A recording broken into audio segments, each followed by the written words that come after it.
Hello. Hello, Mike. On stream, come on. There we go. Hello, everybody, and welcome to the Pizza Oven Flopcast, episode 26. Yes. Starfield release, Discord PS5, and Pokemon Delete. Oh well. So much to talk about. Yes, I thought I'd go with a bit of an interesting one. My hair bubble's not wanting to come out. I need to retie my hair. It's been awkward. First world problem. Can't relate. Yeah, but. Not gonna lie, I feel like I can easily say like, oh, I feel like I'd start a trend like, oh, that's first hair problems. Yeah, I know, right?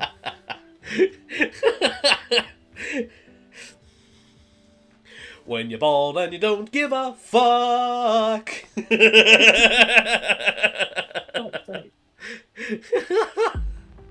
Alright, got that bit semi-sorted at least.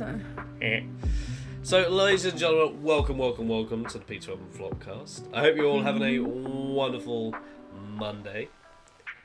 Also, hello YouTube. Hi YouTube, as I try tying up my hair with a headset on my head. Ever the professionals we are over here. 100%, yes. 100% professionals. Just kidding. It's complete bollocks. Absolute bloody bollocks! But yes, I hope you're all having a good day. We have some information, but we are not the most professional in regards of the information. The stuff we find is pretty much just basic information anyone can actually find if they look up. What we encourage is people to actually dig into stuff, actually look for the truth. And if we are wrong, we'd appreciate to be actually informed rather than told, rather than someone to come up at us and go, "You're wrong, you're wrong, you're wrong." Gonna move the mayonnaise. What you got mayonnaise for there? Mac and cheese that I had earlier for dinner. And you didn't put the mayonnaise back? Nope. Lazy bitch. Bruh, I was too immersed in watching my Netflix show. What are you talking? So, have you even put the plate away? No. Bruh! Mm-hmm. You're lucky I don't have the voice mod set up, otherwise I'd have just gone with the echoed. Bruh. Yeah. Bruh. Mm-hmm. Pretty much. Maybe I should think about doing that next. But yeah, welcome. Where we occasionally do talk about video games here. When Damo's not getting attacked by cats, we don't have technological issues. My mic doesn't want to actually pick up on stream. Right? Oh my god. First world issues. Oh my god, they're like so unprofessional. It's alright. One of my mates, she's just got herself a Nintendo Switch Lite, and I was like, the first piece of advice I gave her, do not overcharge it. You will kill the battery quicker than you can say anything in the world. That's why it's called a light. It's a crap version. It's basic, right? Nintendo Switch Lite, alright?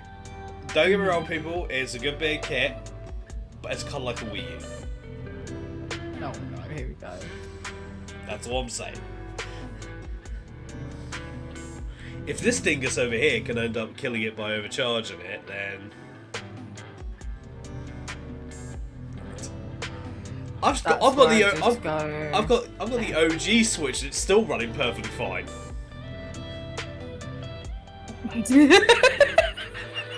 What? Did you not see what I did? No. Yeah, because now I've got to push it back up again. And this is where I just go. I just saw it, yeah. Yeah. See, I can't do It's all that. about the angles. I can't do that. No, you can't. No. Well, I could, but it'd fuck up the whole system. It'd fuck up the whole set. I can't break people's immersion. I do that enough as it is. Says, these are the only time people actually ever see my face.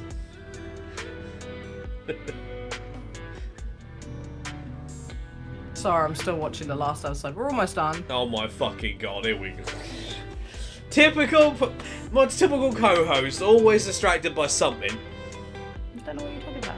If it ain't titties, it's a fucking show, or it's some zombie shit, or it's some Sims. Don't, because I actually need to see if there's another episode of Last of Us actually out. You do realise they finished the series, right? Wait, last episode was the last one for the season? Apparently. Well, I'll have a look in a minute. Literally, that's literally what I've been seeing. Like, literally, they've ended the that was the end of the season. Yeah. But I've not watched it, so no spoilers. I'm gonna spoil it. Even though I've pretty much already done it by playing the fucking game. The show is a bit different, but it makes sense. Yeah. I don't want to break my immersion.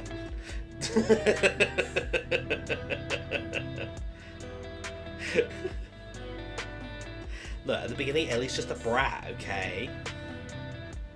She's a little brat from some rich man wanting to get his daughter out. Oh, he finally shaved. Anyway, we do have some things that we actually can talk about. Although, not gonna lie, gaming stuff has kind of been a bit short. Lackluster. Yeah, and information's kind of been lackluster, as like especially trying to keep it as fresh as we try. Yes. It's been a bit of a rough couple of weeks trying to gather as much information as we can. We've managed to scrape some bits and bobs together, but we'll go and see how we do, as per usual. And if needs be, we'll just get back to chatting shit again. It's all good. I mean, don't we just do that anyway? I mean, literally, literally that's how we fumble through this every fucking 2 weeks, is we just literally just talk shit. Yeah. Pretty much, actually, yeah. It wouldn't be the Pizza Oven Flopcast if it wasn't us just talking shit. We're barely held together by duct tape.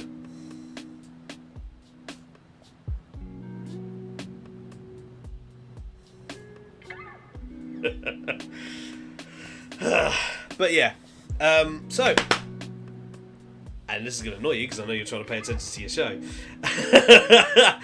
Demo, what have you been playing this past couple of weeks? No. I haven't seen this one yet. Anyway, what have I been playing? Fortnite. Watch Dogs Legion. I think it's quite underrated in my opinion, to be honest. Different point of view of things, and you actually do a lot more rather than the second one. So if you're going to compare it to the second one, it's a lot better. I never played the first one, and literally my experience with it was literally the place, like the second ad store I got Watch Dogs from, they literally were giving them away because people kept on handing them back because they didn't want them because people thought the first one was crap. So we actually went from a full price game to within a matter of months, $4.99. What, the first one did? Yeah. Jesus, sorry, I need it up a little bit. Yes, I am wearing my Stranger Things pajama bottoms. Leave me alone. Beware the demi booby. No, they're the Rolling Stone ones. Oh, the demi booty. Well, instead of the demi gorgon, the demi bourbon, the demi booty.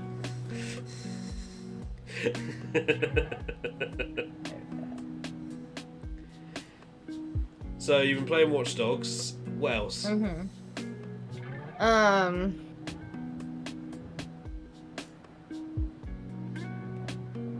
Fortnite. Already said that.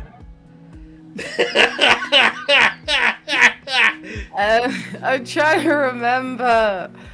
Oh fuck. Persona 5, Sons of the Forest. Thank you. Come on. Remothered, Broken Porcelain.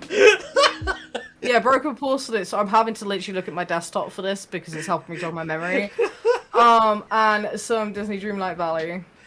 Uh, Yep, that's what I've been playing. Mass variety on that one. so... You even get roasted by the chat. Uh, I just have no words. I have some words for you. I've been playing this, and I've been playing this. I've been playing this. This I'm actually at this point. I'm actually starting to actually like it now. You know, give us details. Well, Watch Dogs Legion's definitely different, but I do prefer it to the second one because I actually have played the first and the second. You know, there is quite a bit more that you can do. It's a bit of... Don't ever trust me to drive. I don't trust you to drive anyway. No, because of Watch Dogs Legion, because I've been trying to do it all like mouse and keyboard. I've been trying to steer away from my controller for this. Because we all know this is the type of game I'd rather use my controller for, right? Mm-hmm. I tried to give it a shot driving on the game. Oh no. Yeah. No, I'm good. You know, I'm good. Sort of situation. But, no, I like it. I don't think I'm far in it, but there's Assassin's Creed side quest. Well, there's actually a couple, but I can't bother to do the second Assassin's Creed one at the minute. But, fucking chef's kiss. Honestly, fucking chef's kiss. I keep hearing people say that a lot more recently. It's like fucking chef's kiss, or just chef's kiss in general. I've been hearing people say that a lot more. It's like, that shit's been around for years. Why is it all of a sudden making a re-emergence? But then again, shouldn't be surprised. Yeet came back, so. Sorry, I'm just trying to do the angles for my webcam. I do not like my double chin at the minute. But no, to be fair, it's quite cool because you could. I mean, it's not really a fucking spoiler at this point. It's been out for so long, but spoiler just in case. For that side quest specifically, you go into this tomb and it's got the statues of all the previous assassins from the Assassin's Creed series. Perfect. Honestly. Fucking perfect. Just, I loved it. I just didn't know. And then I also found out through a friend's stream, because I mentioned it. And apparently there's a not Five Nights at Freddy's, Final Fantasy crossover with Assassin's Creed as well. But they've taken it out of Final Fantasy 15, I think it was. Yeah. But they've kept it in Assassin's Creed. Yeah, they took it out of Final Fantasy 15 because, like, they kind of... It was an event. Yeah, and they kind of gave up on 15. Because it was meant to actually... Like, there was actually meant to be, like, more to it, but... Yeah. They kind of, like, just gave up on it in the end. Which is a shame, because they were meant to get, like, 2 or 3 more DLC for it, for, like, really important characters. And they just... They just stopped it at Arden, that being the last one. I was so pissed off, because it was going to be, like, we were going to find out about Luna, we were going to find, like... And Luna's story I was actually very much looking forward to. Because then it would actually make sense about some of their decisions. But I think it's in Assassin's Creed Origin that side quest is still in for the Final Fantasy stuff, so... Yeah. I was pretty impressed, and this light is killing me. Much better. Hello, darkness, my old friend. Oh, blue. Oh, blue. Best make sure there's nothing to be picked up by the blue light. Right? Hang on. I'm trying to... Oh, guys, no, that's mayonnaise behind me. No, it's mayonnaise. Don't worry about it. Bruh. It's where you find out your cats have been up to no good. Ew. Not the image I need. It's not mayonnaise, mummy. Ew. So how are you feeling with Persona 5? I've gotten to the hacker chicks for Tuba, for that's the one. And I'm currently doing her dungeon. So, how do you feel? Obviously not where you are. How do you feel about it? I like it. Because it's certainly a different feel from Persona 4. Oh, 100%. I do genuinely like it. if anything. Like, you so feel- I'm at the Do you feel this person's one actually dungeon. tackles more darker topics? Slightly, yeah. Obviously, I'm not fully in, like, fully through the Invested. game yet. Yeah, not fully invested, but like, I've not gotten far enough to see more of the darker stuff. But I have, whilst googling on how to do Literally, the certain first puzzles, fucking, it's literally, come the up. first boss is literally like pretty, like A already pervert. pretty fucking dark as it is. Oh yeah, I know, but apparently it gets a lot darker. Mm. So I'm like, okay, Oh, right, yeah. let's Oh, yeah. see how much darker this gets. So that's why I'm trying to do this fucking Yeah. dungeon with Hacker Chick. Like, hers is quite dark to begin with because it centers more around like mental health. Mm. But Which her you dungeon can, is such a bitch. which you have quite a bit of experience with, so Oh yes.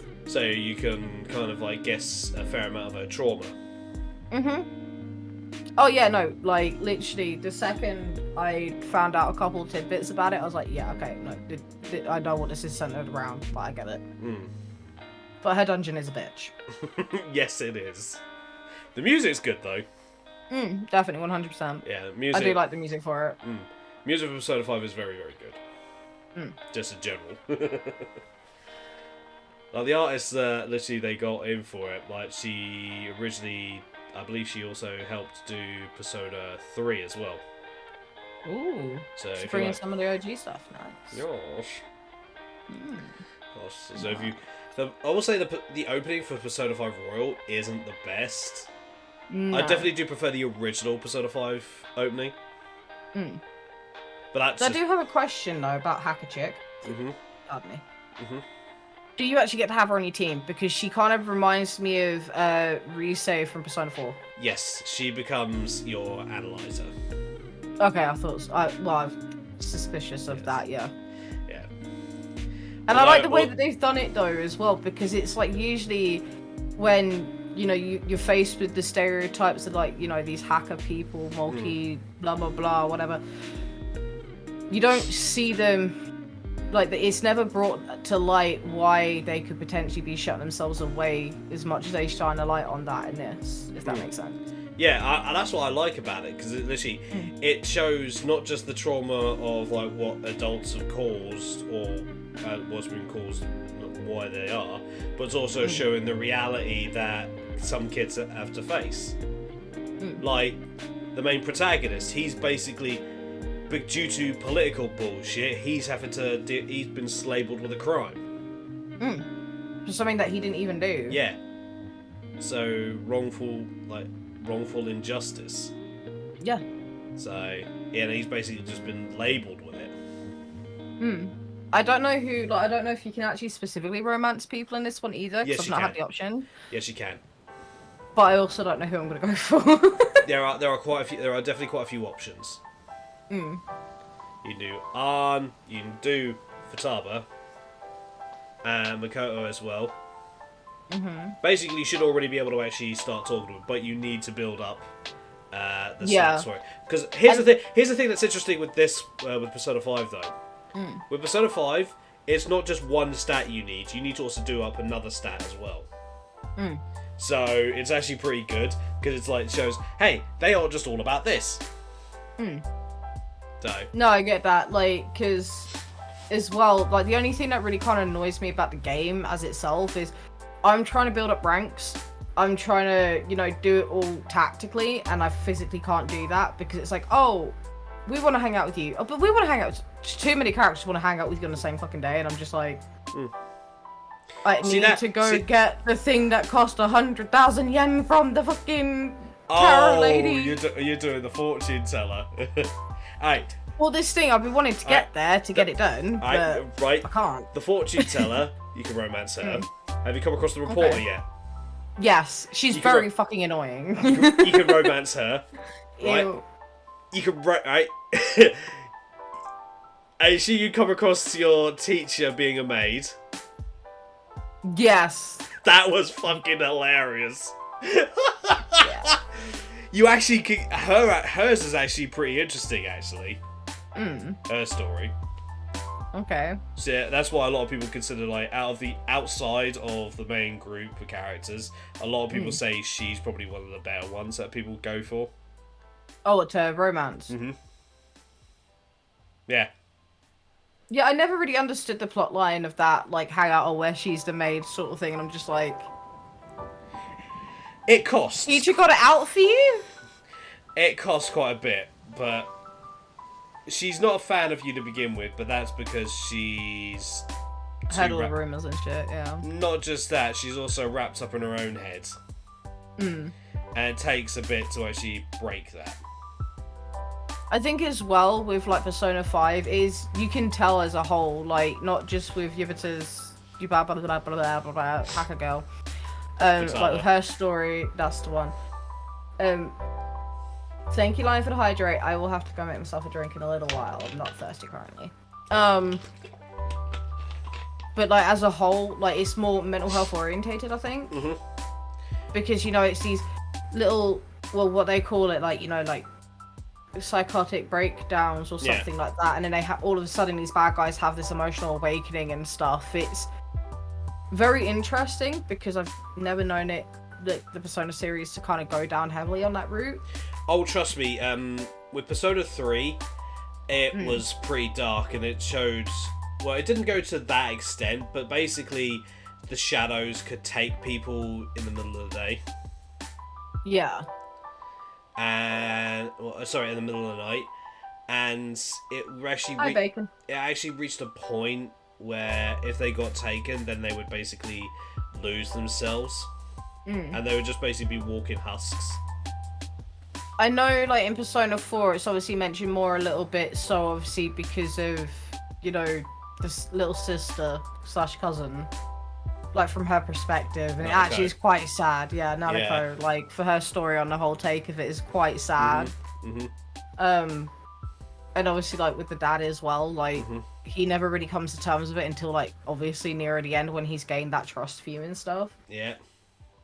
Oh, nice one, Bacon. Yo, Bacon, thank you very much for the subscription. Holy crap, dude! Thank you very much. I'm gonna take you to the Shadow Realm. Don't worry, my PP won't hurt you. Oh my god.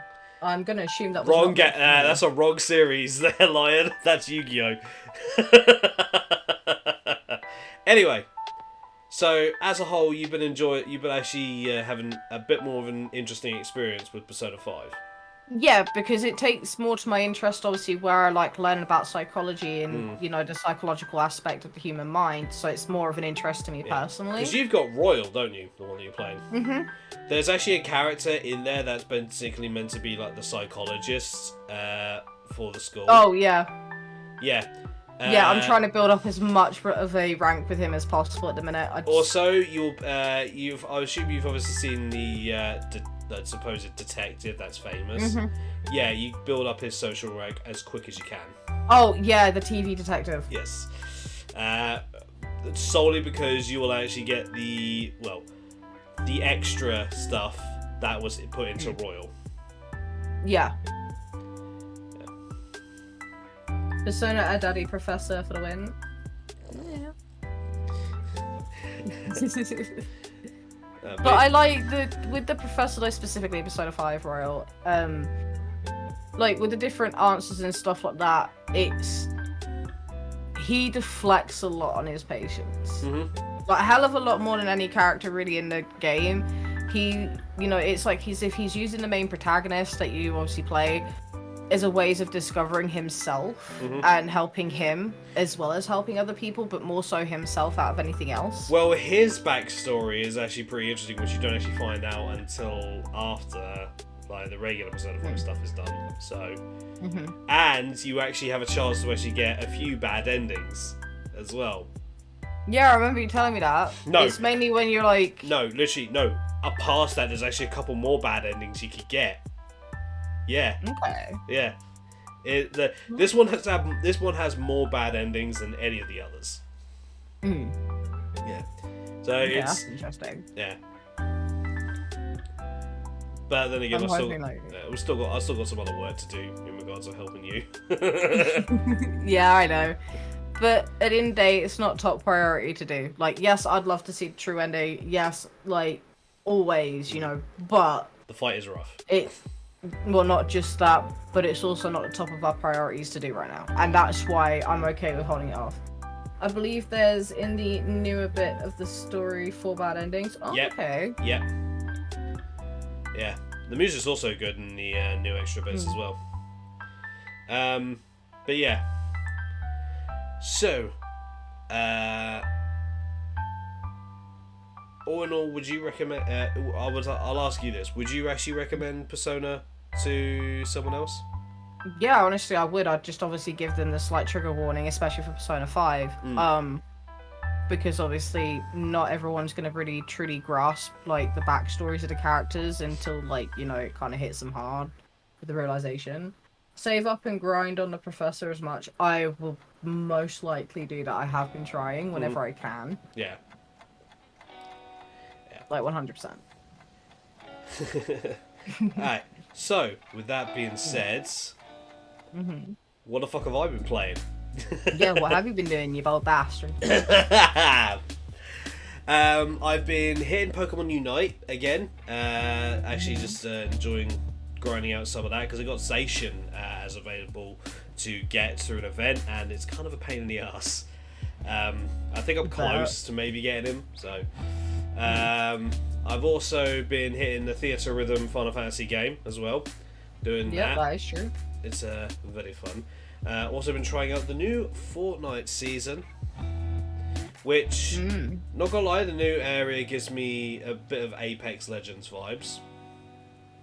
Just because the way some of it is laid out, but it is definitely sort of like cyberpunk, future, like Neo Tokyo-esque feel. So.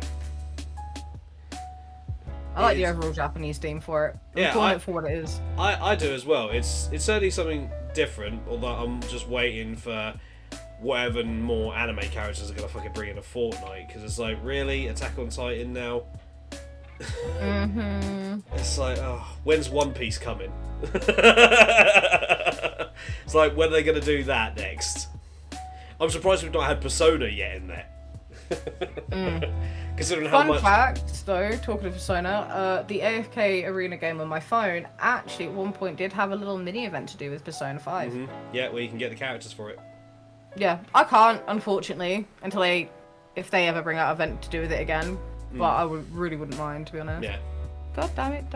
Don't buffer on me, please. I need this. I've also been doing more Persona 3 Portable. Slowly but surely, just enjoying that.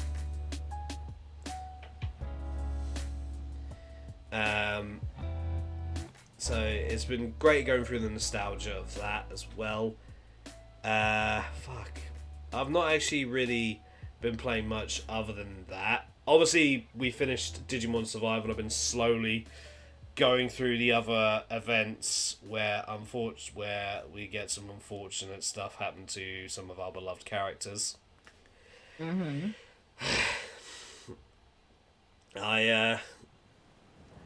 definitely like slowly going through it because it's like, oh, 'cause I know what's coming, and the thing is, I gotta wait until chapter 8 before I see like the results of stuff. Yeah. I'm definitely not saving Shuji and Ryo because in order to get the other endings, I need to not save them. So, yeah, it's considering the amount of effort we put in to the characters, it's a bit heartbreaking knowing what's coming. Elijah says, I personally love the new season thus far. Personally, to me, it gives a ton of Need for Speed vibes. I'm also really loving that they brought back the Cobra DMR. Yeah, I get it. Digimon No Kids Survive. That is also apparently a thing. Basically, we can cause all of them to die. I don't know how, but Lion is choosing violence in regards to that one. Yeah. Oh my god. Look at that emo they put in chat. Yeah, I can see it. Oh, what the fuck? God, that other one is kind of creepy. What the hell? Anyone's got fear of clowns, do not look at that. That is traumatizing. Sheesh. Obviously, been going through Genshin. To those of you who've actually seen, I recently got Arhatham and Sino's story done, and I got Dia. Nice. I've been trying to work on like different builds for Dia, what actually might work in regards of me. So I think I'm actually making progress. Just have to wait and see, really. So that should be something very, very interesting. Because apparently she is going to be getting a possible, adjustment made to her based on the amount the community's been basically losing their shit. Makes sense, actually, to be honest. But I agree she needs just a slight touch-up, maybe, to make it so her kit actually works for her more. Because for a 5-star, she doesn't do as much as she could. But at the same time, people kind of need to just chill out. Yeah, definitely. Tell me, people complaining about shut up already. Yeah, you and I are very similar on that one line. Fucking hell. What else have I been doing? Not actually much, really. I've just kind of just been dabbling on those games. I'd not try to go too ham on too many games, because otherwise. Yeah, I'm not going to even bother reading that one out. Yeah, no. So, yes, I know we've actually talked quite a bit about the kind of games about ourselves, or at least the Persona side of things. I mean, you guys know how much I love the Persona series. Well, yeah, that's true. Yeah. So, to be fair, Sons of the Forest, I kind of got bored waiting for fucking other people to join me and Blue or me and Tab. So, me and Blue made some progress, just going into caves and shit. I'm seeing a lot of people play that. It's good because at least on this one you can have a custom difficulty as well for both multiplayer and single player. It seems to be the new hit game to play on Twitch at the minute. So, oh yeah, definitely. It is genuinely a good game. Yeah. I finished off building the base, the house at least. Blue did the walls, and now we have pointy sticks that is actually quite entertaining to watch as the cannibals fall on them and fall over. Pointy sticks. Because literally, I've put the thing right next time I go on there, I will have to screenshot it and show it to you, because I have them everywhere. Even a couple of traps which literally set you on fire, and I forget they are there, and I set myself on fire every single fucking time, and stand on the pointy sticks. Pointy. Poke poke.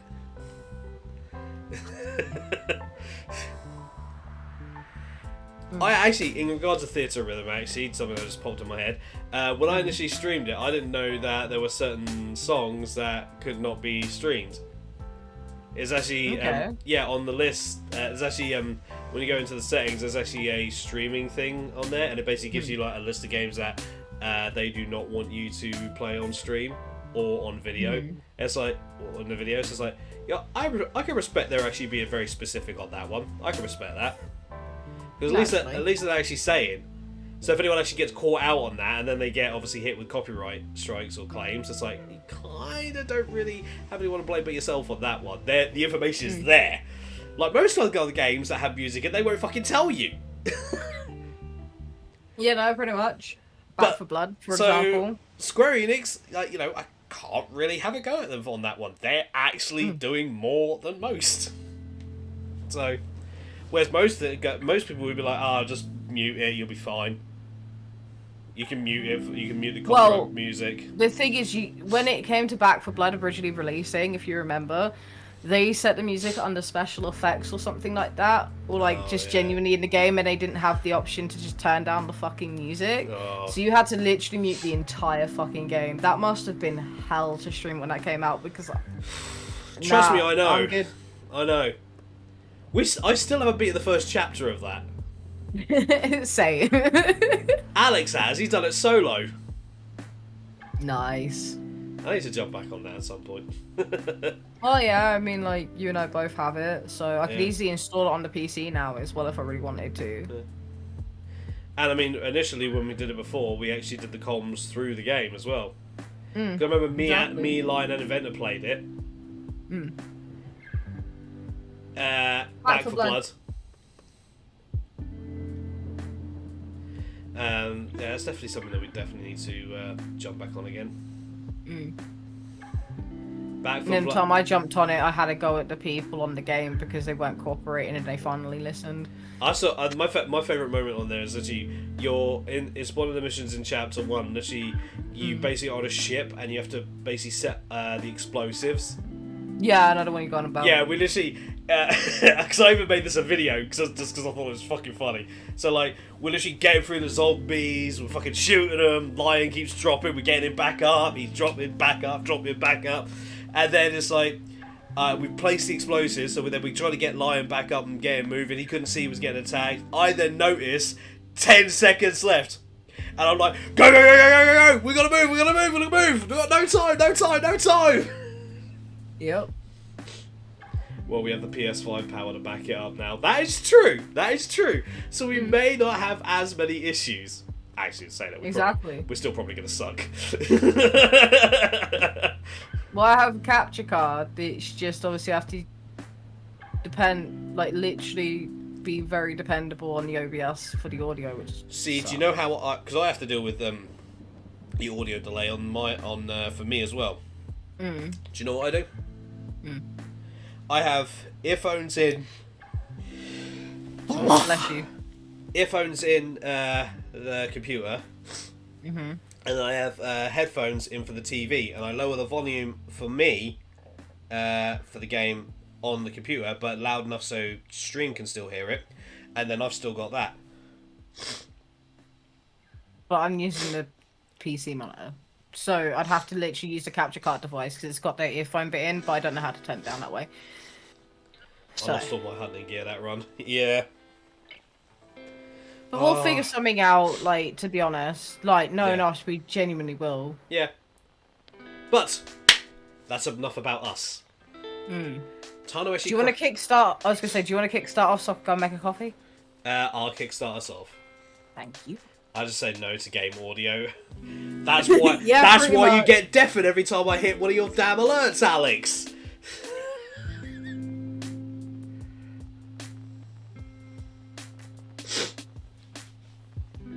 Fuck's sake, Damo.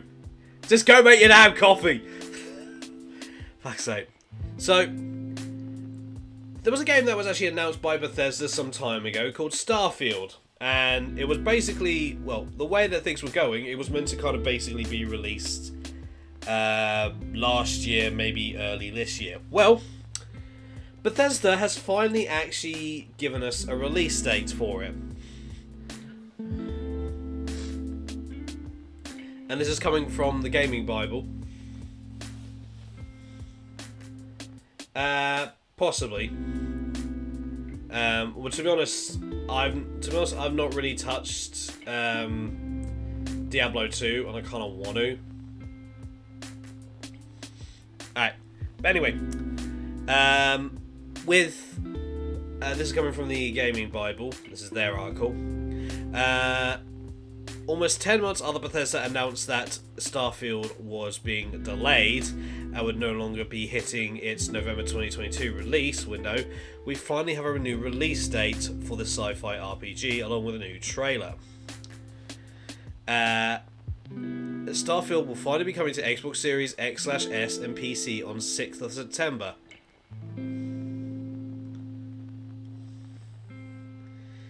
There's a whole lot to be excited about, and less than 6 months to wait. Just think of the space cats. So I had never heard anything about it actually coming to PlayStation, so it being a PC/Xbox exclusive does not surprise me. But let's see if they're able to actually keep to that. Let's see if they're able to keep to that time of September. Because if they delayed it then there must have been some pretty good reason why. It'll be interesting to see also, because I think this is like the first big project that they've gone for that's not Elder Scrolls or Fallout related.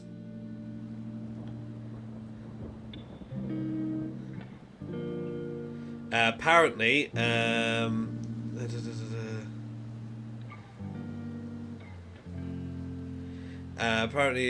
felines. This is right. Continuing with the article. Floating felines aside, there's little doubt that the game is going to be huge, both in terms of its actual size and impact. Game director Todd Howard, of the Elder Scrolls and Fallout fame, previously revealed that Starfield has more dialogue than Skyrim and Fallout 4 combined.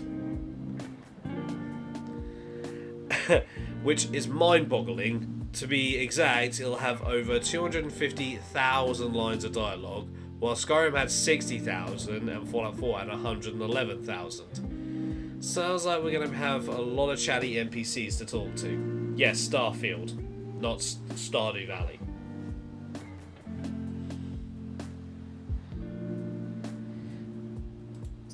I'm back. Welcome back. But you had to see my poorly self-tattooed legs. As you'd hope from any game set in space, there'll be multiple different planets to explore, over 1,000 explorable ones in 100 star systems to be exact. It's gonna, if people want 100% this game, it's gonna take some time because they're literally gonna be like going through a lot. So, Damo, just to catch you up, Starfield, you may have actually heard that name. It was originally meant to come out back in November of last year. Well, they've given a release date of September the 6th. Okay. On Xbox Series S/X and the PC. I didn't hear any information about it possibly coming to PlayStation, but considering the recent acquisition of Bethesda into Microsoft, it doesn't really surprise me.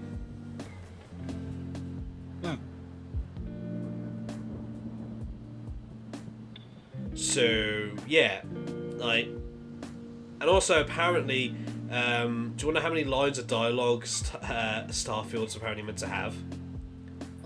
More than Skyrim and Fallout 4 combined. Apparently over 250,000 lines of dialogue. Fuck no. Skyrim had 60,000 and Fallout 4 had 111,000. Which is fucking nuts. That is fucking nuts. Is that including DLC for Fallout 4 though? I don't know. I don't actually know. But this is basically information that that Todd Howard has basically released. So I'm sure there's probably people that would actually go ahead and look into it and actually tell us how much exactly the voice lines there actually are in both of those games. So it'll be interesting to see, because Starfield, I remember, was meant to actually be Starfield was actually obviously meant to come out last year. I remember because I knew someone at work that was actually talking about it quite a bit. So it'll be interesting to see what's actually if they've actually managed to fix whatever it is they needed to fix.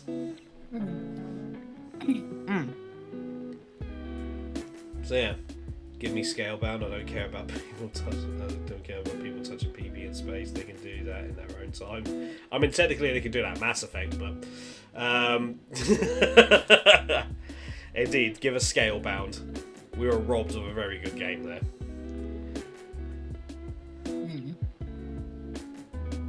To think someone took the time to write that much line of dialogue. Yeah.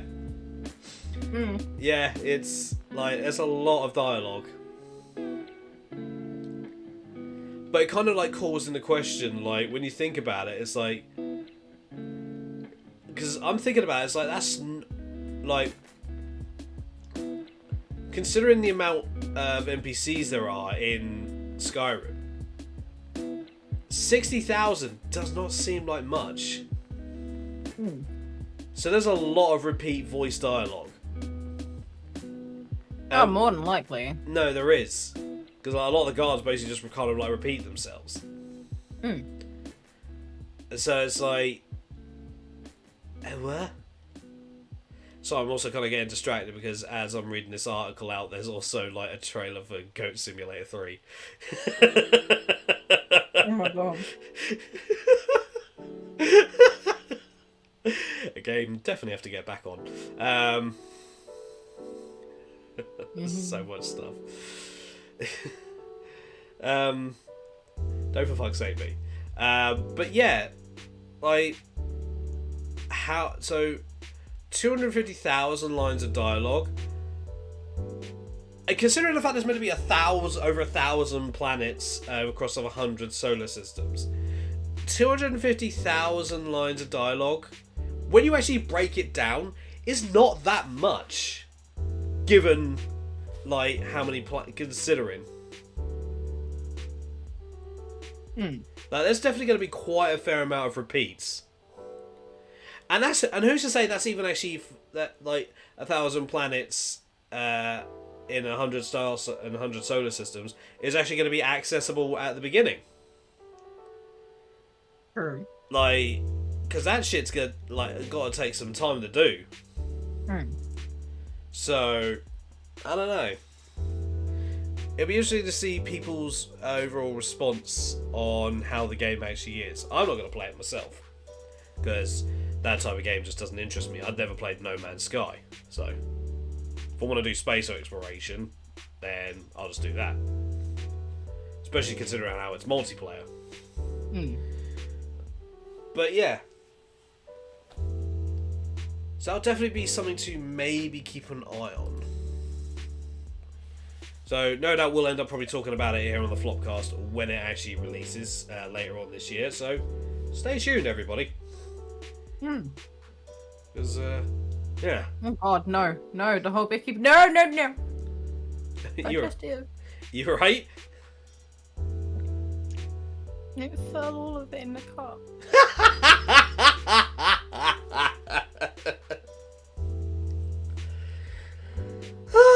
It's gonna be like that today, ladies and gentlemen. It's gonna be that type of Flopcast. I didn't even realise I had chocolate digestives, okay, until like literally fucking this afternoon. I'm basically gonna be carrying the conversation.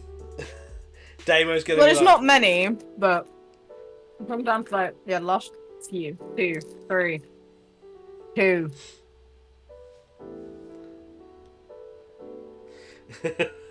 Me and my digestive glands. So, yeah. Fucking hell. So, what have you got for us, Damo? As I dip a picky. That is very bright. I really don't have much, honestly, but Sony says Microsoft may release a PlayStation version of Call of Duty where bugs and errors emerge only on the game's final level or after later updates.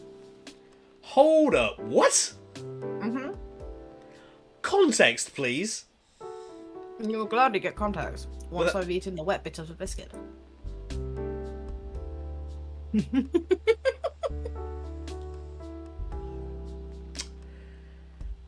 Yeah. How the fuck has my YouTube channel not been banned yet? I dumped the biscuit, it's wet. What do you expect? Anyway. And again, I shouldn't be surprised as soon as we talked about nude mods for Final Fantasy VII Remake and then started screaming, "Set foot off!" Massive cock! So this article came out on the 8th of March. The original story was at 9 minutes past 5 p.m.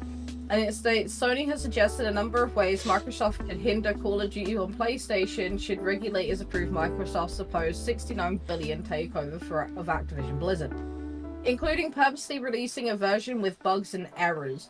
A new document from the 22nd of February 2023 has been released containing Sony's observations on remedies from the UK's Competition and Markets Authority. One section in particular is focused on the different mechanisms available to Microsoft to avoid its obligations concerning the Call of Duty franchise. In short, this is Sony's view on how Microsoft could withhold access to existing or future Call of Duty games to impair PlayStation's competitiveness. The strategies Sony suggests include raising the price of Call of Duty on PlayStation, degrading the quality and performance of the game on PlayStation compared to Xbox, degrading the game to ignore PlayStation-specific features, restricting, degrading, or not prioritizing investment in Call of Duty multiplayer on PlayStation, and making the game available on a subscription service only on Game Pass. Sony's position on technical and graphical quality is particularly eye-opening, suggesting Microsoft could purposely sabotage PlayStation releases. For example, Microsoft may release a PlayStation version of Call of Duty where bugs and errors emerge only on the game's final level or later updates.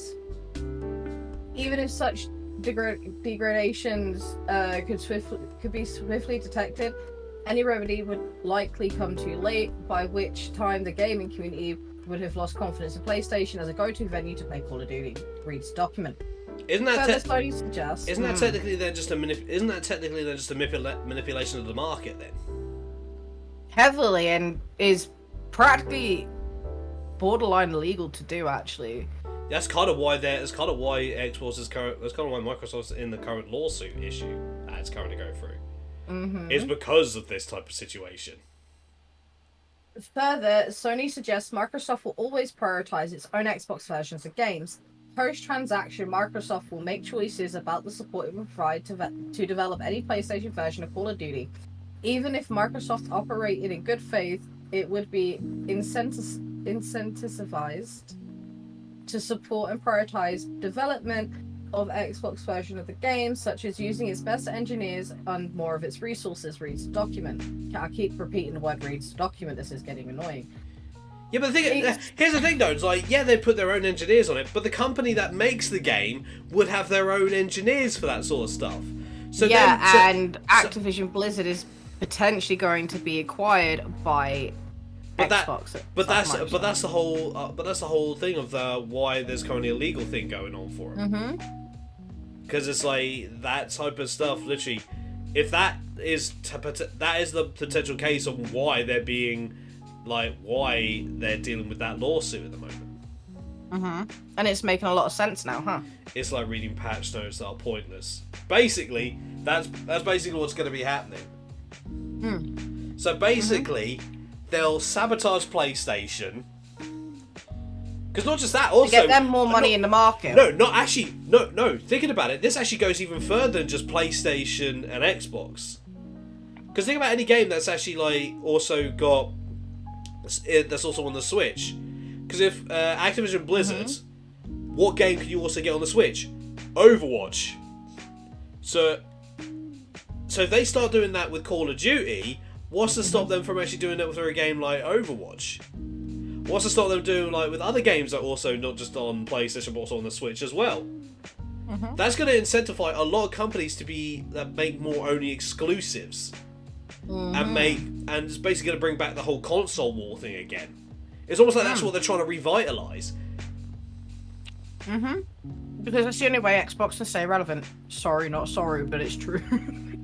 Yeah, but I'm not gonna lie, you're not entirely wrong, because it's like the only reason why people would actually go for an Xbox a lot of the time now is because they can't quite afford a PC yet.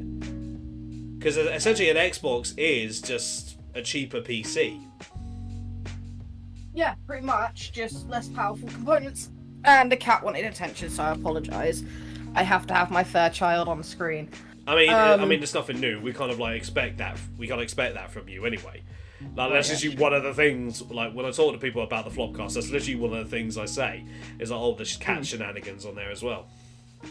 But yeah, no, I agree with you honestly, because the thing is, yes, Xbox partnered or has acquired Microsoft, but let's face it, they didn't do well in the sales, so they're trying to make up for it by doing border illegal things like this. Well, I'll say this. When it came to the PS4 and the Xbox One, and I will make this statement, PS4 started off good. And went to shit. Yeah, Xbox One started off shit. And then basically things changed because Xbox offered stuff that PlayStation would not. But, and now PlayStation kind of has some of the stuff that Xbox was offering. Still not all of it though. I personally think the whole streaming games is a bad idea.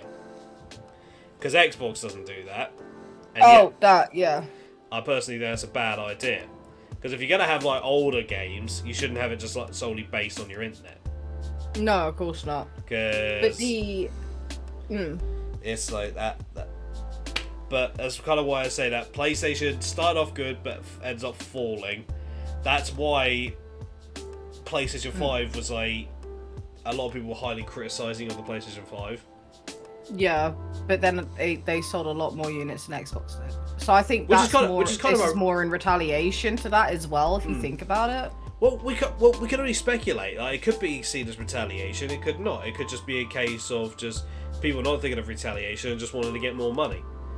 In the process, actually screwing over a company and screwing over the gaming community. Because at the end of the day, no matter which way you swing it, whether you're a fan of Xbox, PlayStation, PC, Switch, or all of them, at the end of the day, these corporate fuckers are basically just, they're only in it for themselves. The ones that actually suffer more than anything else is the gaming community.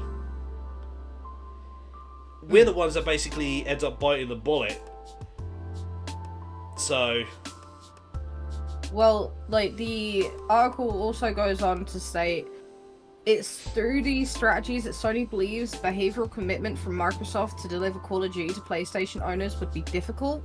Sony claims Microsoft has not shown any real commitment to reaching a negotiated outcome, and that the company have dragged their feet, engaged only when they sense the regulatory outlook was darkening and favoured negotiating in the media over engaging with SIE. Hang on a minute! Wasn't it not that long ago that Xbox was actually saying that PlayStation's way better? Yeah, there was on the last podcast. Yeah, I think so. Literally, we brought out something that literally was said like literally a while back that literally they would they were saying, oh, PlayStation's better. So why is it now actually coming out that that's basically the complete opposite of that? It's like you can't say one thing and then mean something else completely different. You can't publicly state that and then do that. That's basically, well, that. Basically, yeah. It's like that's actually, not gonna lie, if you say one thing and then you do something else, that makes you less trustworthy. Oh, it gets more interesting. There's also an update at the top of this article as well, which I'm going to read after this bit. Oh. Yeah. And this is like, the 509 one. Further Microsoft proposal fails to provide an adequate protection for PlayStation's access to Call of Duty or for competition. Instead, it reveals Microsoft's lack of commitment to ensuring full and equal access to Call of Duty, confirms the risks of behavioral remedy outlined in the guidelines, and reinforces SIE's belief that Microsoft intends to use Call of Duty strategically to dominate the gaming sector. Eurogamer has contacted Microsoft for a comment over the course of Microsoft's attempted buyout of Activision Blizzard. The importance of Call of Duty has been hotly debated. Recently, Microsoft struck a deal to bring Call of Duty to Nintendo's platforms in a bid to appease regulators. Earlier this week, Microsoft claimed that the CMA has significantly overcounted the potential impact of Call of Duty exclusive to Xbox and PC, and the deadline for CMA's final ruling of the deal is April 26th, a day after the deadline for European regulators. Now, the update, which was literally just over an hour after, apparently. Oh. After that original article statement, Microsoft has responded to Sony's suggestion it could deliberately introduce bugs and errors into Call of Duty to make it unplayable on PlayStation, reiterating it has made a guarantee of parity between Xbox and PlayStation on access to Call of Duty. In a statement provided to Eurogamer, a Microsoft spokesperson said, since the CMA issued its provisional findings, we have offered solutions which address its concerns and increase the deal's benefits to UK players and game developers. These include a guarantee of parity between Xbox and PlayStation on access to Call of Duty and legally binding commitments to ensure Call of Duty is available to at least 150 million more players on other consoles and cloud streaming platforms once the deal closes. Referencing its proposed acquisition of Activision Blizzard more genuinely, Microsoft added, the decision now lies with the CMA on whether it will block this deal and protect Sony, the dominant market leader, or consider solutions that make more games available to more players. So yeah, they're in it for the fucking money. They don't give a shit. It's either my way or the highway attitude. Jeez. No. But then again, we're not surprised that shit was probably going to happen anyway. Like, we could see that coming when they acquired Bethesda. Like, there was already, like, inklings of that happening anyway. So... Oh, no, of course. But still. It's no surprise. But with that being said, 100%. ladies and gentlemen, that is it for the first hour of the Flopcast. So we're going to take a quick 10/9 minute break. Stretch your legs, maybe go grab yourself something to eat, something to drink. Maybe Damon will actually finish dunking her bickies. I already did that. Right. And then we will actually continue on with, trying to drag this out for another hour. Because, although not gonna lie, that whole thing probably might end up coming back up again later on in the Flopcast, in this episode at least. So, yeah. I mean, we could continue talking about our opinion on it, like, after the break. Because, like you said, it's been quite lackluster in terms of finding news recently. Yeah. I'm having hot pot with lobster tonight. Ooh, very nice. Very expensive. Very extravagant, I mean. Very posh. Very good. Alright, but with that being said, ladies and gentlemen, we see you in an Eskimo. Yayeek! Yay.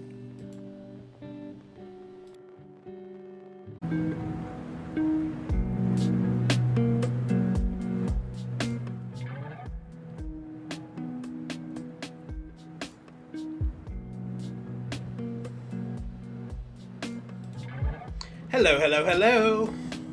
Hi. And welcome back, everyone.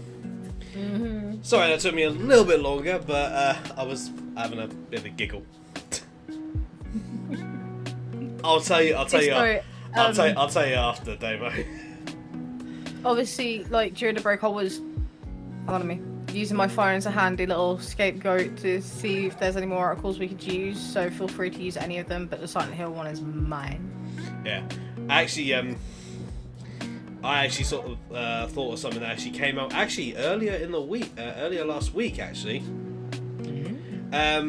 Capcom did their stream the other day, where they showed more footage of Resident Evil 4 Remake, and they released a demo that you can play. Very nice. That's about, say, 28-30 minutes long. Essentially of the first part of Resident Evil 4.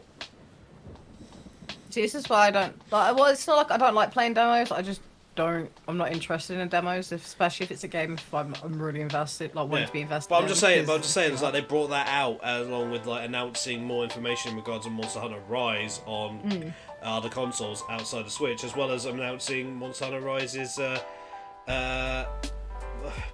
version 5 update for the Switch as well. So Capcom had quite a few things. Unfortunately, no more news on Onimusha, on them actually bringing those onto the current gen. So boo-hoo. Capcom, enough Resident Evil. I'm sick of the fucking sight of it. I'm sick of it. Oh, new information. It's blah blah blah blah blah blah. And then of course they did actually. Let me just try and find them. Oh,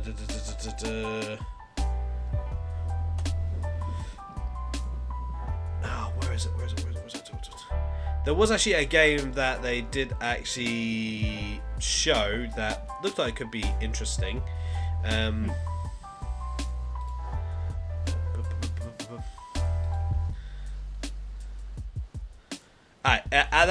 it is. Exo Primal. Basically, a game where you and your friends can actually do missions where you actually try and fight off an invasion of dinosaurs. Okay. Yes. It looked like it could be interesting. They did announce unfortunately, a battle pass. Boo. Well, a season pass, more specifically. But it does look like it could be quite fun. I don't know if it's like going to be cross-play. I hope it is, because then I'll be able to actually play with quite a few people. It does look like it could be quite a bit of fun. especially with how well seems to be like different classes for the exos, for like the exosuits. So it could be interesting to see what kind of what kind of stuff that will come from that. But yeah, not much really in regards of Capcom's front. Just wanted to bring that little tidbit out there because I remembered it while I was away. What's multiplayer? Exo Primal. Fucking hell. Sorry, I was helping your mum in the show. Oh no, that's not my mum. That's my dad. My mum. Fuck. But yeah, last week. I think it was last week. Discord and PlayStation finally connected up. And it's a lot easier to do rather than what it is on Xbox. It took a while to work out.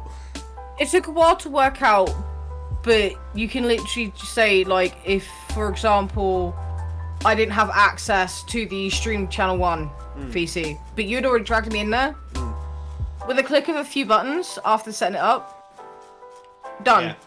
The only... On the Xbox version, though, if you don't have access to that VC, this is why a few people we know have been having issues. When you then go and do it via the Xbox, you automatically get kicked out. So... So it is a lot easier. Kind of ironic, really. I know, right? Right, here's the thing that I've noticed also. If you do it from your PlayStation and you're streaming from your PlayStation, well, your stream can't hear whoever you're in a Discord call with. Which is the only downfall, but I'm pretty sure they'll find a way to fix that. Well, there is already a way to do it. I just haven't found it yet. Well, I've not really had a chance to look it up yet, but yeah, No, it should be. It's the fact that they actually have done it. It's like it's kind of about time, really. We've kind of been waiting for something like this to finally kick in. Naturally. And it came with the recent PlayStation updates. Only for PlayStation 5 only. PS4 unfortunately cannot. Which, to be fair, if you think about it, though, there was rumours circling around last year, if I remember correctly, when I originally spoke to you about it. It's more like the reason why we have a bit of a better feature, per se, is because it's a partnership. Whereas Microsoft, apparently, tried buying Discord out. But Discord went like, nah, we don't want that. We want to still be independent, but we wouldn't mind a partnership. So that's probably why, I'm not saying it is the reason, but it would make sense, at least it does to me, for them to kind of spite Xbox a little bit on that front. But obviously I can't speak for Discord or anything like that, so yeah, don't hold it against me. It's just speculation and personal opinion. Hi. Hi.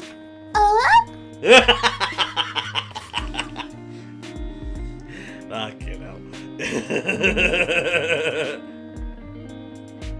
So yeah, just those two little things. Like, obviously Discord now being fully integrated with PlayStation is actually huge. Because there's something that people have been kind of asking for. It's like, oh, you can share what you were playing on PlayStation, but why can't you join a voice chat? Well, now you can. PlayStation 4, unfortunately, those on the previous gen consoles, unfortunately, do not have access to this feature. So, unfortunately, those of you who are on previous generations will have to still rely on other methods to be in Discord call. Yes. Also, note for the editor, please take out the part where my legs are shown. No. Thanks. But I can't win. Wait, there was a suggestion that you can win? Do not activate brat mode right now.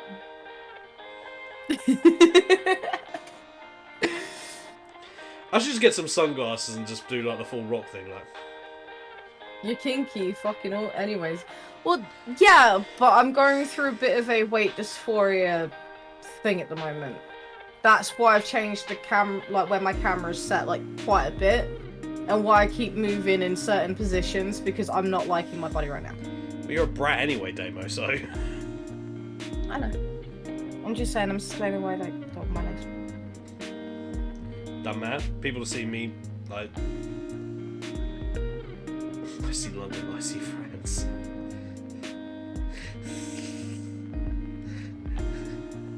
I imagine... Well, of course you see London, seeing as how you live there. And I'll be there on the 19th. It's Sunday, isn't it? 19th? I think so, maybe. Yes, it is. It is. It's on Sunday. Good to know. I'll be at a concert. Alright, so Damo will be out of action on the 19th, so celebrate here.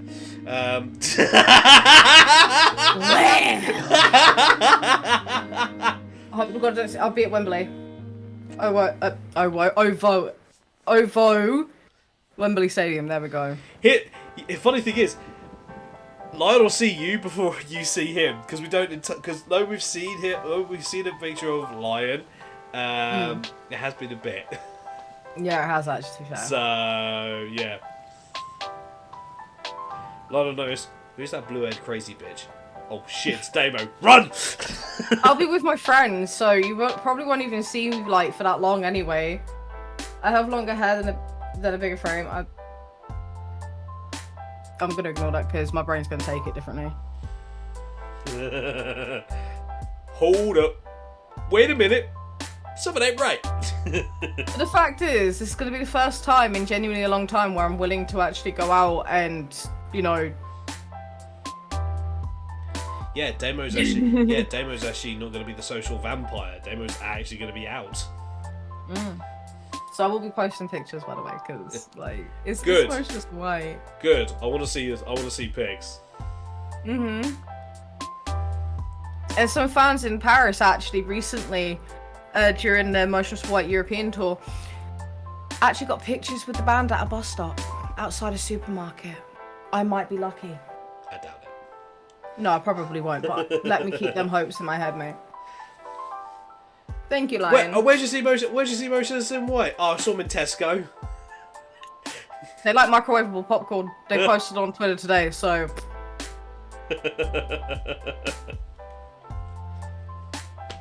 Jesus Christ. So, Damo. You got someone else for us? You know the...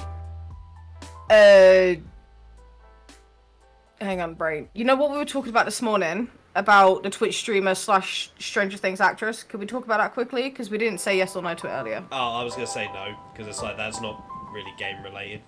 Okay, well, it's mainly because she's stuck to streaming rather than acting, but yeah. So that's that bit done. Yeah, because technically it didn't really have anything to do with games, so... Dungeons and Dragons, Honor Among Thieves. It is a movie now. A new Dungeons and Dragons film. Yes, which is a review, actually, the article I found. Yeah, not gonna lie, there was a Dungeons and Dragons film like ages ago. Alright, but this is an up-to-date one. Just saying. Yeah, I'm just like trying to like find it. Like, go on, keep talking. Well, anyway, this is more of a review out of anything else. So, you know, I can't really be bothered to read the review part of it, but I'm just more happy about the fact that, you know, D&D is like it's had now a second movie adaptation. I didn't even know there was a first one, to be honest. Actually, this is the fourth movie that they've actually done. There was Dungeons and Dragons, which was released December 8th, 2000. Then there was one called Wrath of the Gold Dragon, which was released October 8th, 2005. Then the Book of Vile Darkness, August 9th, 2012. And then obviously there's been this new reboot, Honor Among Thieves. Okay, well, I just found it cool, so I just wanted to mention it. for any new D&D or even older D&D fans, there is another movie out, and I am going to be sure to check it out at some point.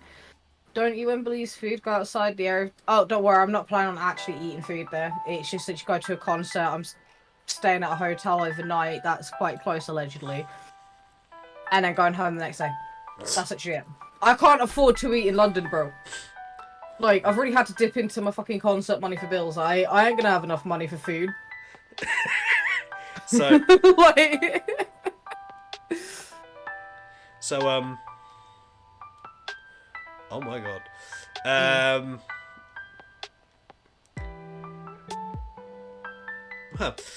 Sorry, I quickly clicked on Twitter, and the first thing I noticed is trending erection. And then again. Oh, trust me, I've seen a few more of people saying like, name your favorite game. One word is changed with erection. I've seen some more. And apparently, Laura Bailey, aka Abby from The Last of Us, is in episode 9 of The Last of Us TV series. Yes, the episode I haven't seen yet. Yes. So, anyway, obviously apart from the whole D&D thing, another one is Silent Hill 2 remake dev. The Blooper team is not going to say never to working on other Silent Hill games. And it's just kind of speculated when all the big news came out anyway, with the stuff that we did find and we spoke about. Yeah. But the fact is, they say that they're not actually actually working on other Silent Hill games. I mean, there might actually be other remakes coming. Or more like, newer ones coming out. But yeah, Silent Hill 2 remake developer Blooper team has hinted that Konami is interested in working with Blooper again and on other games in the fan favorite survival horror series. Talking to IGN, Blooper team CEO Babino, I can't say their first name. No, I'm gonna butcher that to high hell and back. I ain't making a mockery of myself. Bambino. Discussed what may be next for the studio after it finishes remaking the series' seminal second installment, Silent Hill 2. And whilst Babino stressed that the team was currently focused on its current project, he did tease, "I'm not going to say never," hinting that Konami is interested in holding further conversations with Blooper. Interestingly, Bambino also reflected on Konami's current reputation too, emphasizing that the current team working on the franchise know what they're doing. Those people who are in charge of Konami Gaming right now, of course, I can't tell you all the details, but I believe that they do understand how gaming works, Bambino said. They came from companies which worked on many great projects, and I'm pretty sure that they're making great choices by choosing partners, by choosing projects, and I do understand that people are a little bit angry at Konami for the stuff which happened in the past, but I would like to say give them time, because they do know what they are doing. And if you're wondering if Silent Hill 2 remakes James looks a little older this time around, you're not wrong. Silent Hill 2 producer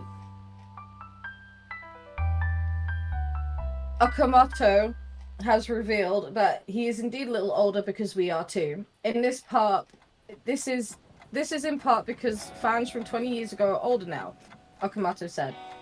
At the time, the average of people who play video games has risen too. We want to depict a James who has had to suffer through more in his life as an adult. So yes, we did raise his age, though only a bit. As for the Silent Hill games also in development, the director of the next mainline Silent Hill game, Silent Hill F, wants to know what you think about what you think that mysterious F stands for. Curious what everyone thinks the F in the Silent Hill F stands for, he tweeted. Also, I have a running bet at work at what the fans think it is. The responses, you may as well expect the answers range from brilliant to brain-boggling, include guesses such as Forte 5, Flower Festival, Forbidden Fear, Faith, Frame, Fragment, Fungus, Feudal, and Fierce. Other less serious responses include Florida, Fortnite, Fajita, and finally a good one. Say that with a mouthful of toffee. That was fucking mouthful of invisible like toffee, mate. Fucking hell. That was a mouthful of chocolate digestive is what that was. That's why whenever I do these, I don't have chocolate nearby. Chocolate fucks me up. Because I'm just like, rah, rah, rah. Oh, God. So is that it on that one? That is on that one, yeah. Jesus. I think that's kind of cool, though, because at the end of the day, they're like, yeah, we're not going to say no. Our main inspiration for our games is literally the Silent Hill series, especially Silent Hill 2. What the fuck do you expect? Like, you're going to think we're going to say no? Yeah, so it'll be interesting to see.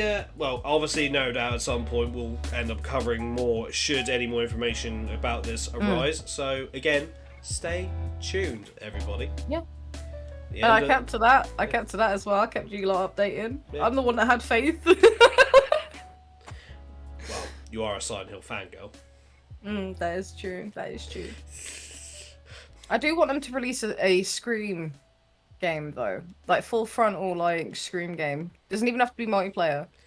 Killer's perspective. That'd just be, like, a whole licensing mess. I know. Look at the licensing mess that basically that's basically gone on with the other Killer games. Yeah, but like, I can only hope. I would love to play as Stu, Marker, or Billy Loomis. Scream. I mean, technically you already can with Dead by Daylight, but yeah, but like as in full frontal like story survival horror. Like I don't want a multiplayer game for that. I want full on like single player story based. Good luck with that these days. I know. It's a shame. Apparently EA don't do those, remember? Naturally, yeah, even though Sims is technically story driven because it is create your own story. Alright, so this information is a bit outdated, but just to kind of be a bit of a pain in the ass. A few days ago, Steam ended. A few days ago. Actually, about 4 or 5 days ago, Steam made 2 highly rated games 100% free to keep, and that deal unfortunately ended on the 9th. The games were Black Desert and Figment. Do you know what I find funny about Black Desert? What? It's free on mobile, but it's not everywhere else. Yeah, actually, technically, is on PlayStation. Technicality, yes, but all in all, genuinely is what I'm talking about. It's actually a good game, Black Desert. I played it for a time. I kind of got bored of it, but I probably could go back to it again. Yeah. The only issue I have with it is it's region locked. But I will say this though: you can whenever you're actually playing, you can always find a member of the actual admin team in the chat. Oh yeah, definitely. So if you're genuinely struggling on a dungeon or something like that, they will actually help you. And I've actually had that experience myself. Yeah, they are really good. I do like that about Black Desert. Like that is actually why I do recommend Black Desert for anyone that's actually, because it's not just fighting you can do. It's like other stuff as well you can do on there. There's plenty of stuff to go on, and there's also loads of different classes now. So it is a worthwhile game. So the fact that for a time both those games were actually free for a time on Steam is pretty huge. If you already had if you were able to actually get the game in the process of when it was free, don't worry, it wasn't just a weekend free thing. You actually get to keep it. It was intentional. And not gonna lie, I think it'd be a good idea for like more game companies to maybe occasionally do something like this, because then it entices people to maybe actually try out different games. It encourages them to actually give it a shot. Not just a week free trial. Like... Yeah, or like some weekend free shit like they do with Rainbow Six Siege or so many other fucking games. Oh, exactly. You can play this game for the weekend. You can't get any achievements for it. You can't really get anything. But it's just like it's basically just a demo. Oh, so I can complete the game, but I don't get anything for it. No, basically. Yeah. So, fuck off. Because it's not like everyone's gonna know about it either. Like, there's gonna be quite a few people that won't hear about it, so it's not like they're actually losing any money. Yeah. Because they don't tend to announce these things massively public. Yeah. Which is why I was surprised when I found this. Mm. Do you want to know when I found this? Well, I actually found this article originally. Go on. Found it literally 10 days ago. Nice. And literally because I obviously had to wait for the Flopcast. Mm. So yeah, unfortunately those that weren't actually keeping an eye on Steam missed out on 2 free games. Mm. That is worth checking out though, folks. There's always. I'll have to definitely re-download it on my phone again though, because like I actually put a little bit of time on a couple of builds, and I have some doggos following me around. nice. You can actually get pets with you. Mm. So yes, it is a worthwhile game. 100%, honestly. May not be for everyone, but it is something. Dabble. Yeah, sorry. Yeah. Talking of Sims, preparing Oh, for the wait. Sims 4. Wait. Is it Sims time? It's one article, but yeah. Really? Really? What?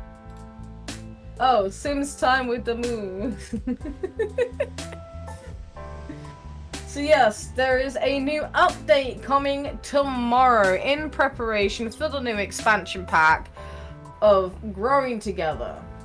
So this week is full of releases. Learn how you can prepare. Starting 14th of March this year, players will receive the highly anticipated base game update for infants. Additionally, this update also prepares us for the Sims 4 Growing Together expansion pack that releases later that same week. There's no denying that this will be a huge update to the game. Of course, it does mean that there is a little bit of recommended preparation work required. Doing this will hopefully keep the update process as smooth as possible. So the upcoming update for The Sims 4 is bringing lots of new content, including infant Sims, new furniture based designed around the addition of infants, science babies, high menu update, quick question. likes and dislikes limit increased. Is this a update stuff, or is it separate DLC? Growing Together is the new expansion pack coming out on the 16th, and this is also the base game update in terms of infants. I'm surprised you've not had. I'm surprised I've not had you going chaos. I've been tempted, but I don't want to take the piss, but I do. Chaos, you know you love me. Chaos, you know you love me, mate. Damo, Fuck off. you're adopted. No shit.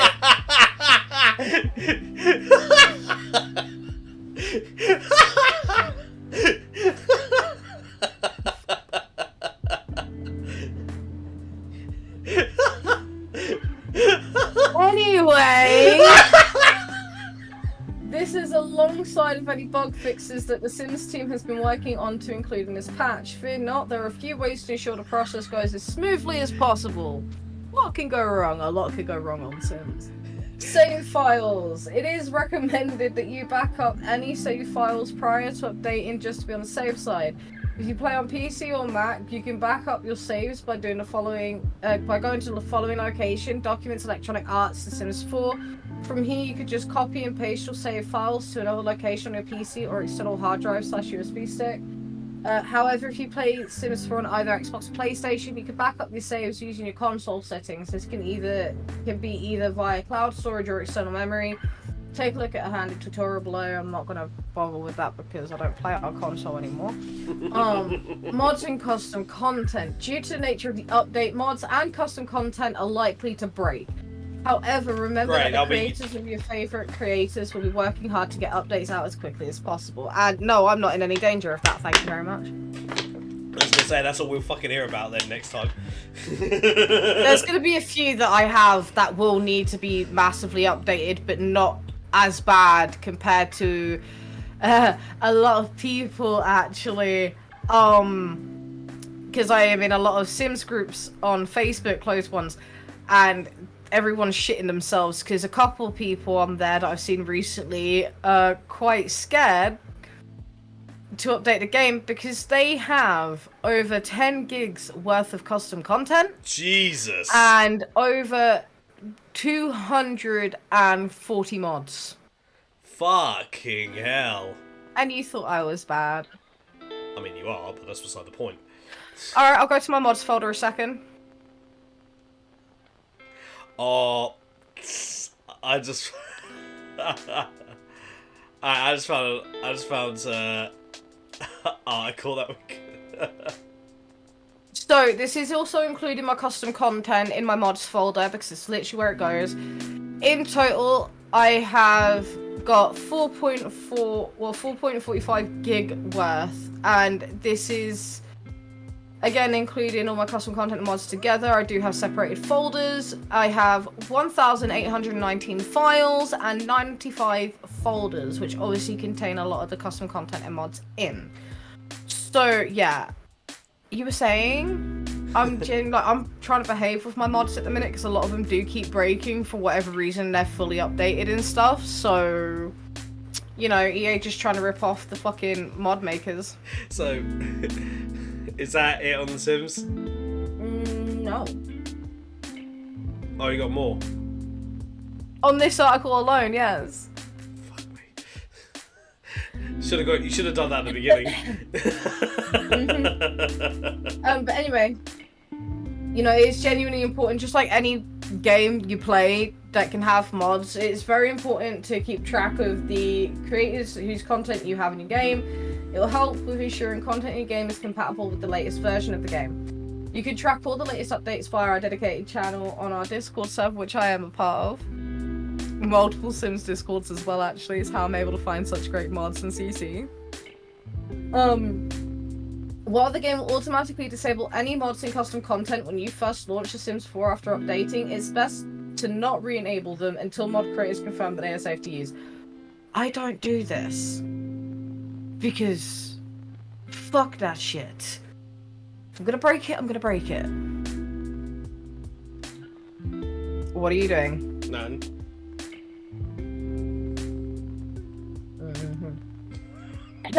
Anyway, you can, however, test out your current mods and custom content in the game once updated to see if they do work. It is strongly advised that you back up your current game, blah blah blah blah. And then, Sims 4 growing together. The best part, because I actually do really want this, by the way, just saying. It brings a lot more story stuff in, and you are making me paranoid. What are you doing? I'm not doing anything! You can see on my screen I'm not doing anything! I'm just sat here listening!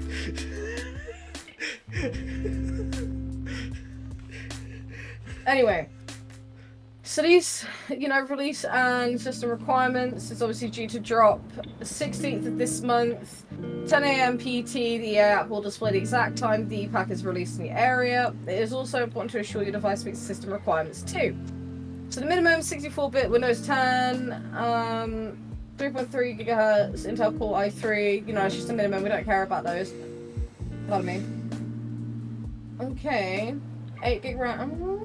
Okay, we don't have to worry about that because I know you guys ain't gonna play it. Growing together with a new household, you know, there's new build items and stuff, and there's gonna be more sentiments added and shit like that as well. I can see you know this, right? I closed the article.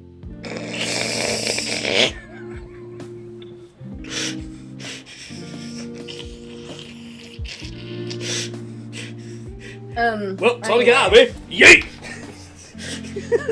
So yeah, there's that. Is there anything else you want to add?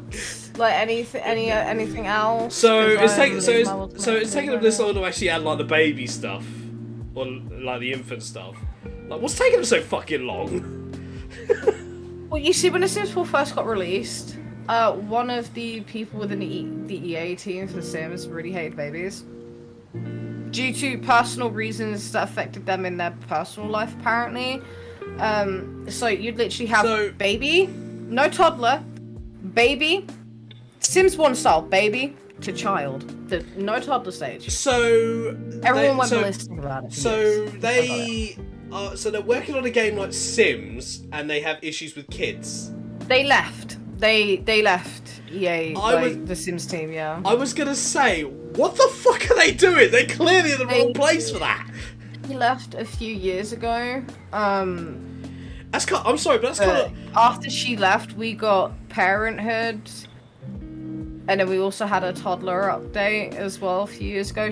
I wouldn't say straight after she left, but pretty much after she left. Yeah. I'm sorry, but saying that you have issues with like kids when you're a part of the Sims team is like saying I have issues with anime, and yet you're a fucking storyboard creator for anime. Mhm. You know. I know. It's stupid. I've done my bit. So we all good? Yeah, we were good. Hey, that's the end of Sims Time with Damo. Sims Time with Damu. There we go. So, you guys may have heard of the game Atomic Heart.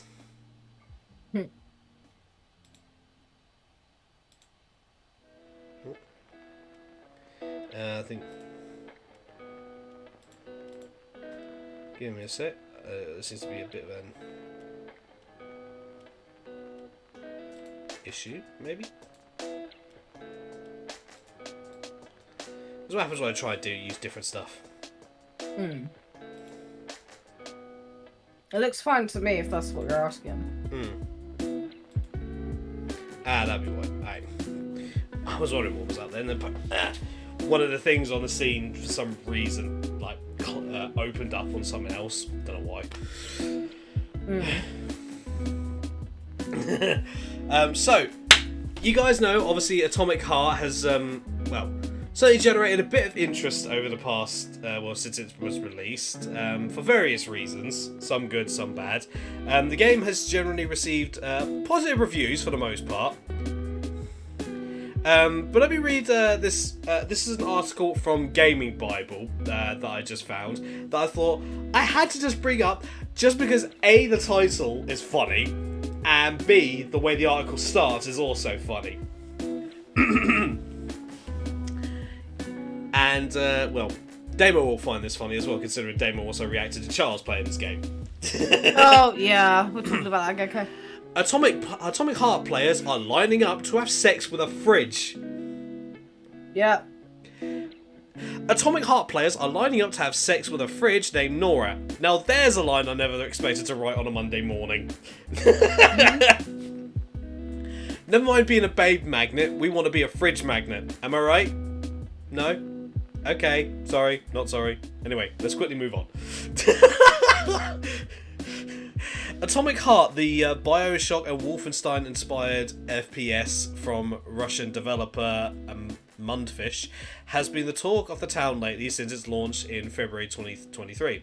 Set in an alternative history timeline, Atomic Heart tells the story of a KGB agent in a world where the Russians defeated Nazi Germany in World War II. Atomic Heart has mostly been met with positive reviews. It's currently averaging between 71 to 75 on Metacritic, as well as having a score of 74 on OpenCritic. However, that's not to say that it hasn't been met with some negative criticism too.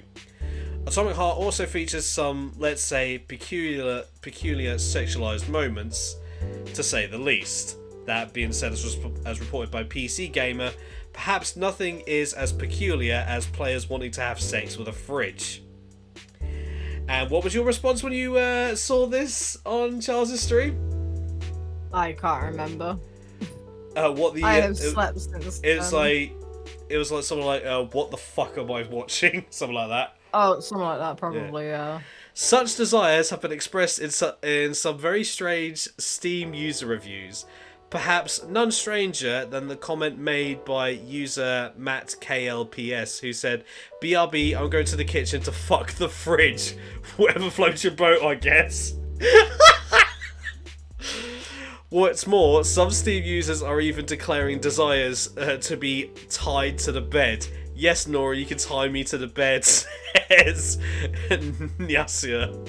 I mean, I'm not sure how the logistics of that would work, but okay. So it seems this game is awakening some people's maybe BDSM stuff, or at least some, or maybe some kinkier things in their lives. I'd say more on the kink side of things, yeah. Who knew a horny fridge would actually do it? Right. But then again, it's the internet these days. I wouldn't be surprised if there's not a Rule 34 out there yet. Probably is, and I'm not searching it up. I will after. Just because I'm curious. Oh, come on, you know that shit's gonna be funny. Another Steam user claimed that Nora the Fridge has made them question my sexuality.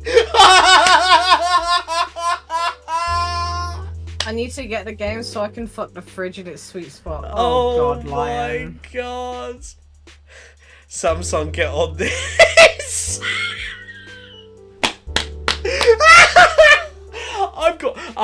I'm definitely gonna have to do a check on the Steam reviews on this one, just because that might be a funny read. Just a heads up, the Steam user review rabbit goes a little deeper. You have been warned. Oh, this could be funny. Atomic Heart is available now for PC, PlayStation, and Xbox. Furthermore, it is also available via Xbox Game Pass and no extra cost for subscribers. However, may I suggest please stay away from the in-game refrigerators for your and our peace of mind, please. Oh god, I'm loving it. I'm fucking loving it.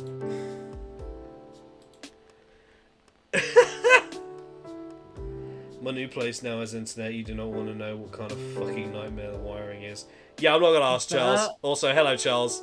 Hi, Charles. Welcome back to the world of the net. Seems like we only have 8 minutes left. Going to do a quick run of these next couple of articles. So, as was in the title, a rare bug is wiping out Pokemon Scarlet and Violet save files, prompting questions as to why the game doesn't have cloud save support.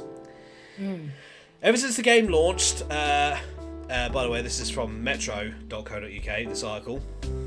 Ever since the game launched, players have been complaining about numerous bugs and glitches they've encountered in Pokemon Scarlet and Violet. Several of these issues were fairly harmless and even amusing. And we've actually seen a couple of videos on some of the, bugs that we've seen where players' characters getting stretched out to God knows what. To falling through the floor. Though others could outright break the game, and the most recent example certainly hasn't left affected players laughing, as because some players have tried booting up the game only to find their save files have been corrupted and are essentially lost forever, costing them hours of progress. While the exact cause isn't entirely known, this only began happening after the most recent patch of the game, suggesting it may be the root of the problem. It was initially suspected that the bug was tied to purchasing the DLC expansions or connecting the game to Pokemon Go. But there are claims of players still losing their save data despite doing neither of those things. Attentions were first drawn to the situation via a Reddit post by Matthew C. Bayer, who says that they already spoke with Nintendo to try and recover their 595-hour save file, but all their troubleshooting failed. The user acknowledges that the bug only seems to have affected an extremely small portion of players at the time of writing. Their last known estimate of affected players is over 30. Wait, only 30 players have actually been affected by this, and this is actually making news? You'll be surprised. Made that several rat nests while roaring. Does not surprise me. But they wish to raise awareness since it could theoretically happen to anyone else. Well, that's fair enough. That shows, like when a serious problem like this actually does occur, sometimes shouting out on the internet sometimes might actually work. I was in no way trying to spread fear. It's so rare, no one should assume it could happen to them. But if it does happen, people can know they are not alone. And I've worked my butt off to get this in front of Nintendo, Game Freak, and the Pokemon Company. They say, we are now up to at least 5 people on the subreddit in comments on other posts that have lost their save data after pairing with Pokemon Go to send a postcard. I posted about it yesterday in detail on, and my post was removed. Not sure why. Obviously, there's a small number of players overall, but people need to be aware there is some level of risk.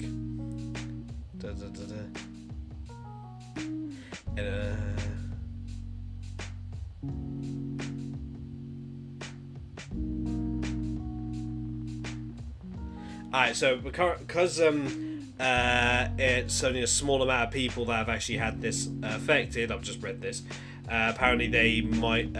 The estimation on when this would actually be fixed is not sure because it's such a small, minute amount of people that have had this. I think losing your save data due to corrupted file, possibly due to connecting either to the new DLC or Pokemon Go, is pretty fucking problematic. Yeah. Nintendo may want to, pull their finger out on that one. Yeah. Oh god, yes, Charles.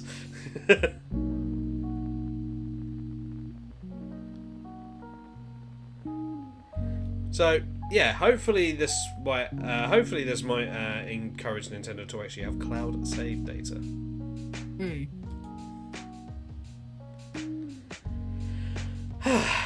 And yeah, that's about it for what I have. That's fair. Yeah. And that is the last 3 minutes, ladies and gentlemen. And with the last few minutes, we always do a little wrap up. So, ladies and gentlemen, I hope you've enjoyed this episode of the Pizza Oven Flopcast. In my opinion, the game should have been worked on another year, just another year, just to fix the bugs and the frame issue. Plus, the DLC game is just going to bring more problems down the line if it has that many bugs. Yeah, that's a fair point. Yeah. That is a very, very valid point there, Lion. I do agree with that. But yeah, that'll be something I'll be obviously keeping an eye on, see how things go. Obviously, obviously, as more news in regards of the Pokemon game, we'll keep an eye out and see how things go. So expect to maybe hear some news as soon as we find out. The next episode of the Flopcast will be on the 27th of March. So look forward to that one. Hopefully there'll be some actual more news by then, because it's been kind of a bit of a slow month in regards to news so far. So hopefully things will actually pick up, at least for our sources. So with that being said, Damo, thank you for joining me as always. Always.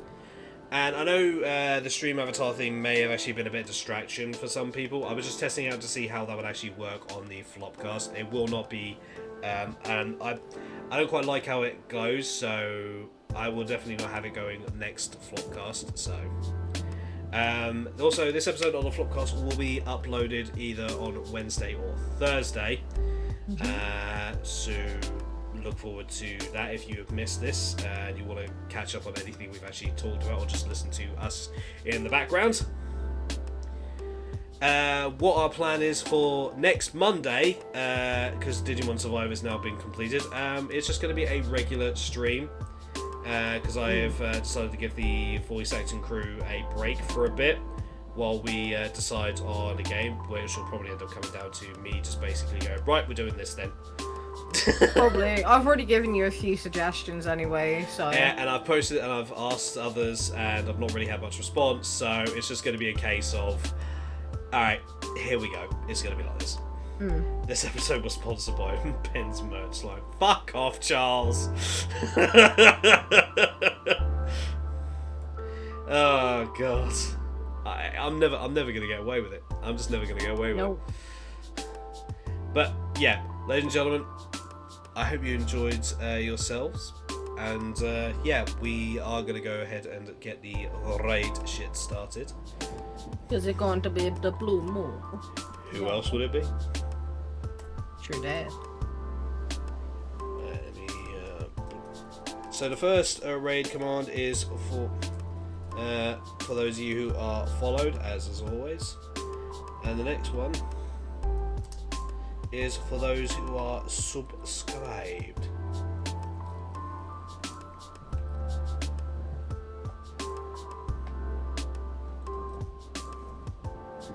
So, I hope you all have a good rest of the day, wherever you may be. And we are going to go ahead and raid Blue Moo Gaming, who is currently playing Resident Evil 0. Nice. Like, why? It won't work here anyway because actually it's a good thing. No, it literally look. Yeah, I know, but it won't pop up. It Won't pop up on the screen. Hmm. That's actually a good thing, actually, because I was actually just about to do that, so then people can know actually where to find you for your own stuff. That's true. So yeah, We'll have like a little custom command thing through Moobot or something on a Monday. Yeah.